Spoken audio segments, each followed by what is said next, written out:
വിശദമായ വാർത്തകളിലേക്ക് കടക്കാം. പ്രധാനമന്ത്രി നരേന്ദ്രമോദിയെ വരവേൽക്കാൻ ഒരുങ്ങി തൃശൂർ. ഒരുക്കങ്ങൾ അവസാന ഘട്ടത്തിലാണ്. സിബി അനുമോദ് അവിടെ നിന്നും വാർത്തയുടെ വിശദാംശങ്ങൾ പങ്കുവയ്ക്കും. Anumod, very good morning. Thrissur Keralam ഒരുക്കത്തിലാണ് പ്രധാനമന്ത്രിയെ വരവേൽക്കാൻ. എന്തായാലും അദ്ദേഹം നാളെ എത്തുമെന്നാണ് മനസ്സിലാക്കുന്നത്.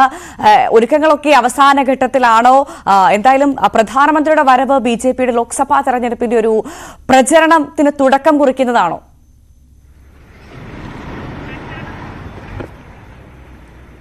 മോർണിംഗ് ഭവ്യ, നമുക്കറിയാം കേരളത്തിൽ BJP ഏറ്റവും അധികം പ്രതീക്ഷ അർപ്പിക്കുന്നത് തൃശ്ശൂരിലാണ്. അപ്പോൾ ആ തൃശ്ശൂരിൽ തന്നെ പ്രധാനമന്ത്രി എത്തുമ്പോൾ അത് വരാനിരിക്കുന്ന തെരഞ്ഞെടുപ്പ് പ്രചാരണത്തിന്റെ കേളികൂട്ടായിട്ട് തന്നെയാണ് BJP കരുതുന്നത്, കണക്കാക്കുന്നത്. അത്രമാത്രം വലിയ ഒരു പ്രതീക്ഷ ഈ ഒരു പ്രധാനമന്ത്രിയുടെ സന്ദർശനത്തിലും തുടർന്ന് അദ്ദേഹം നടത്താൻ പോകുന്ന പ്രഖ്യാപനങ്ങളിലുമൊക്കെ BJP പ്രതീക്ഷ അർപ്പിക്കുന്നുണ്ട്. ഞാനിപ്പോൾ നിൽക്കുന്നത് പ്രധാനമന്ത്രി പങ്കെടുക്കുന്ന മഹിളാ സമ്മേളനത്തിന്റെ വേദിയുടെ തൊട്ടടുത്താണ്. ഇവിടെ പോലീസിന്റെ കർശന നിയന്ത്രണമുണ്ട്. നമുക്ക് ദൃശ്യങ്ങളിൽ ഇവിടെ കാണാം. നായ്ക്കനാൽ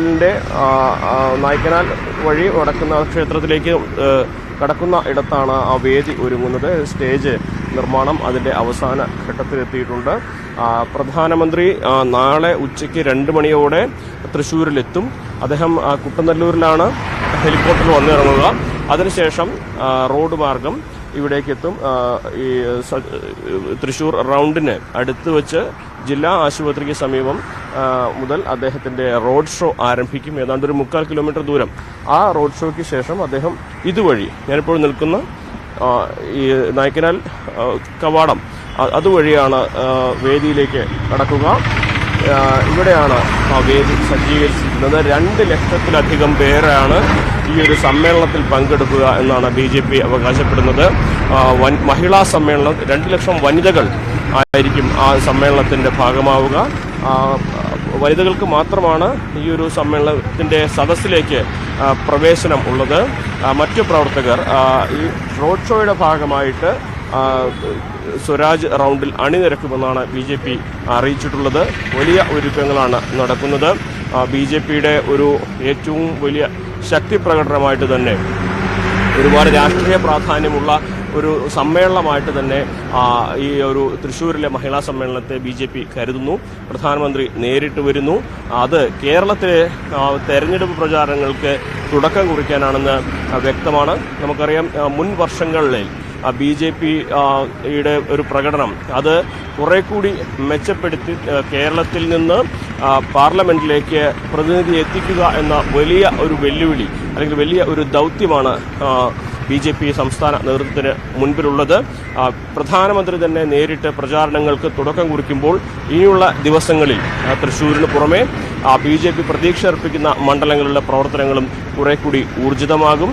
അതോടൊപ്പം തന്നെ വലിയ പ്രഖ്യാപനങ്ങൾ പ്രധാനമന്ത്രിയുടെ ഈ ഒരു സന്ദർശനത്തിന്റെ ഈ ഒരു സമ്മേളനത്തിൽ ഉണ്ടാകും എന്ന് തന്നെയാണ് കണക്കുകൂട്ടുന്നത്. അതുകൊണ്ട് തന്നെ വലിയ പ്രതീക്ഷ BJP നേതൃത്വം ഇതിൽ അർപ്പിക്കുന്നുണ്ട്.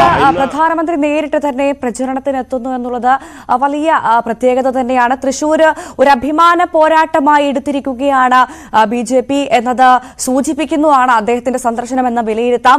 അതോടൊപ്പം തന്നെ കേരളം ഏറ്റവും കൂടുതൽ ഉറ്റുനോക്കുന്നത് പ്രധാനമന്ത്രി നേരിട്ടെത്തുന്നു, പ്രധാനമന്ത്രി പ്രചരണത്തിന് തുടക്കം കുറിക്കുന്നതോടൊപ്പം തന്നെ പ്രധാനമന്ത്രി തന്നെ സുരേഷ് ഗോപിയുടെ സ്ഥാനാർത്ഥിത്വം അദ്ദേഹം പ്രഖ്യാപിക്കുമോ എന്നുള്ളൊരു ആകാംക്ഷ കൂടി ആളുകൾക്കുണ്ട്. അങ്ങനെയാണെങ്കിൽ അതും ഏറെ കൗതുകമുള്ളതാണ്, നിർണായകമാണ്. പ്രധാനമന്ത്രി തന്നെ നേരെ ഒരു ലോക്സഭാ സ്ഥാനാർത്ഥിയുടെ ഔദ്യോഗിക പ്രഖ്യാപനം നടത്തുമോ എന്നതാണ് ഇനി അറിയാനുള്ളത്.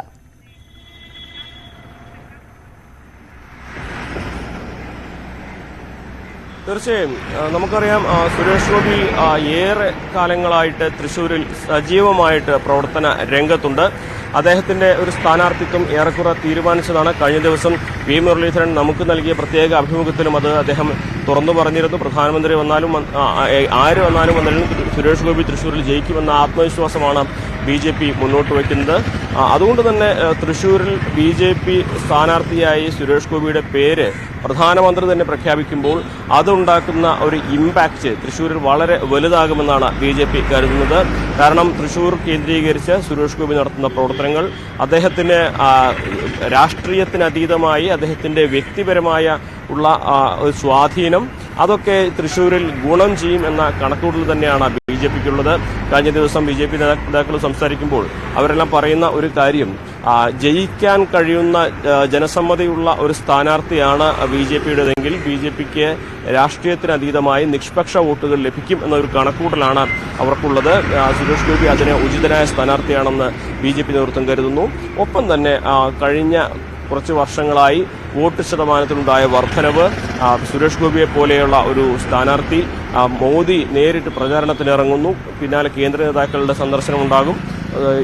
ഇത്തരത്തിലുള്ള വലിയ ഒരു മാറ്റം ഈ ഒരു പ്രവർത്തനങ്ങളൊക്കെ തന്നെ വിജയത്തിലേക്ക് എത്തിക്കുമെന്ന പ്രതീക്ഷ BJPക്കുണ്ട്. അതോടൊപ്പം തന്നെ വളരെ പ്രധാനപ്പെട്ട ഒരു കാര്യം, ക്രിസ്തീയ മത മേലധ്യക്ഷന്മാരുമായിട്ടുള്ള ഒരു അടുപ്പം. അതായത് പ്രധാനമന്ത്രി തന്നെ വിളിച്ച ക്രിസ്മസ് വിരുന്നും അതിനുശേഷമുണ്ടായ വിവാദങ്ങളുമൊക്കെ ഈ ഘട്ടത്തിൽ വളരെ പ്രധാനപ്പെട്ടതാണ്. തൃശ്ശൂരിലേക്ക് മോദി എത്തുമ്പോൾ ക്രിസ്തീയ സഭകളുമായിട്ട് മതമേലധ്യക്ഷന്മാരുമായിട്ട് അദ്ദേഹം കൂടിക്കാഴ്ച നടത്തുമോ എന്ന കാര്യം വ്യക്തമാക്കേണ്ടതുണ്ട്. എന്ന് തന്നെയാണെങ്കിലും മുൻപ് ഉണ്ടായിരുന്നതിനേക്കാൾ ഊഷ്മളമായൊരു ബന്ധം ഈ സഭകളുമായിട്ട് BJP ഉണ്ടാക്കാൻ ശ്രമിക്കുന്നുണ്ട്. അത് പ്രധാനമായിട്ടും ഈ ഒരു തെരഞ്ഞെടുപ്പിൽ ഗുണം ചെയ്യുമെന്നൊരു കണക്കൂട്ടൽ തന്നെയാണ് BJPക്കുള്ളത്. അതായത് BJPയുടെ ഒരു ക്രൈസ്തവ നയതന്ത്രം തൃശ്ശൂരിൽ ഒരു പരിധിവരെ വില പോകും, വിജയിക്കും എന്നതിലേക്ക് തന്നെയാണോ ഇപ്പോഴത്തെ ഒരു രാഷ്ട്രീയ കാലാവസ്ഥ കാറ്റ് വീശുന്നത്? എങ്ങനെയാണ്?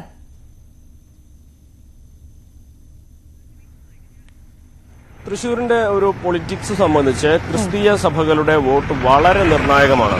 നമുക്കറിയാം 2013 നടന്ന തെരഞ്ഞെടുപ്പിൽ ക്രിസ്തീയ സഭകളുടെ നിലപാട് തൃശ്ശൂരിന്റെ തന്നെ വിധി മാറ്റി എഴുതിയതാണ്. സഭയുടെ അതൃപ്തി അല്ലെങ്കിൽ സഭയ്ക്ക് അതൃപ്തി ഉണ്ടെന്ന് മനസ്സിലാക്കിയാണ് PC ചാക്കോ അന്ന് തൃശ്ശൂരിൽ നിന്ന് ചാലക്കുടിയിലേക്ക് മാറിയത്. അതേ സഭകളുടെ പിന്തുണ വേണ്ട പോലെ UDFന് ലഭിക്കാത്ത സാഹചര്യത്തിലായിരുന്നു അന്ന് CPIയുടെ CN ജയദേവൻ വിജയിച്ചത്. അങ്ങനെ നോക്കുമ്പോൾ സഭകളുടെ ഒരു സ്വാധീനം തൃശ്ശൂരിൽ വളരെ വലുതാണ്. സ്വാഭാവികമായിട്ടും ഈ ഒരു പിന്തുണ BJPക്ക് ലഭിക്കുകയാണെങ്കിൽ BJPക്ക് ഇവിടെ ഒരു ചരിത്രം സൃഷ്ടിക്കാമെന്നൊരു പ്രതീക്ഷ കണക്കൂട്ടലാണ് BJP നേതൃത്വത്തിനുള്ളത്. അപ്പോൾ സഭയെ പരമാവധി കൂടെ നിർത്തി അടുപ്പിച്ച് അവരുടെ പ്രീതി നേടി അത്തരത്തിൽ രാഷ്ട്രീയമായിട്ടുള്ള ഒരു മുന്നേറ്റം ഉണ്ടാക്കാൻ സാധിക്കുമോ എന്നാണ് BJPക്ക് കഴിയുമോ എന്നാണ് കണ്ടറിയേണ്ടത്. എന്നാൽ അതിനുള്ള ശ്രമങ്ങൾ സജീവമായിട്ട് തന്നെ പുരോഗമിക്കുന്നുണ്ട്. ഈ ഒരു തൃശ്ശൂരിൽ തന്നെ ഈ ഒരു മഹിളാ സമ്മേളനം വെച്ചതും ഈ തരത്തിലുള്ള ചില കൂടിക്കാഴ്ചകളും ഇത്തരത്തിലുള്ള ചില നീക്കങ്ങളും ലക്ഷ്യമിട്ടാണെന്ന് നമുക്കറിയാം. അത് എത്രമാത്രം നടപ്പിലാകും, എത്രമാത്രം BJP ഉദ്ദേശിച്ചതുപോലെ ക്രിസ്തീയ വോട്ടുകൾ അവർക്ക് ലഭിക്കുമെന്നൊക്കെ ഇനി കണ്ടറിയേണ്ടതാണ്. അതോടൊപ്പം ഏറ്റവും പ്രധാനപ്പെട്ട കാര്യം, നരേന്ദ്രമോദി എന്തെല്ലാം കാര്യങ്ങളാവും തൃശ്ശൂരിൽ പറയുക എന്നതാണ് വളരെ ശ്രദ്ധേയമാകുന്നത്. മഹിളാ സമ്മേളനത്തിൽ സ്ത്രീ സംവരണവും മാത്രമായിരിക്കില്ല സഭകൾക്ക് വേണ്ട, അല്ലെങ്കിൽ പ്രധാനമന്ത്രി പറയുന്ന കാര്യങ്ങൾ അത് രാഷ്ട്രീയമായിട്ട് ഏറെ സ്വാധീനമുണ്ടാക്കുന്നതാണ്. അപ്പോൾ അദ്ദേഹം എന്ത് പറയും എന്നുള്ള കാര്യം വളരെ പ്രധാനപ്പെട്ടതാണ്. തൃശ്ശൂരിൽ മോദിയുടെ വാക്കുകൾ എന്താകുമെന്നറിയാൻ കേരളം കാതോർക്കുകയാണ് എന്ന് നമ്മൾ ആലങ്കാരികമായിട്ട് പറയുകയല്ല, അതൊരു യാഥാർത്ഥ്യമാണ്. മോദിയുടെ പ്രസംഗം, മോദി എന്തെല്ലാം വാഗ്ദാനങ്ങൾ നൽകും, എന്തെല്ലാം പ്രഖ്യാപനങ്ങൾ നടത്തും എന്നുള്ള കാര്യം വളരെ പ്രധാനപ്പെട്ടതാണ്. എന്നാൽ കേരള രാഷ്ട്രീയത്തിൽ വരും തെരഞ്ഞെടുപ്പുകളിലേക്ക് BJP നടത്തുന്ന ഏറ്റവും വലിയ ചുവടുവയ്പ്പുകളിൽ ഒന്നാണ് തൃശ്ശൂരിൽ നാളെ പ്രധാനമന്ത്രി പങ്കെടുക്കുന്ന മഹിളാ സമ്മേളനം. തീർച്ചയായും എന്തായാലും BJPയുടെ ക്രൈസ്തവ നയതന്ത്രം വിജയിക്കുമോ? പ്രധാനമന്ത്രി നരേന്ദ്രമോദി നാളെ തൃശ്ശൂരിൽ എന്തു പറയും? സുരേഷ് ഗോപിയുടെ സ്ഥാനാർത്ഥിത്വം പ്രഖ്യാപിക്കുക, അങ്ങനെയുള്ള ഒരുപാട് ചോദ്യങ്ങൾ ബാക്കിയാണ്. CV അനുമോദാണ് വാർത്തയുടെ വിശദാംശങ്ങൾ പങ്കുവച്ചത്.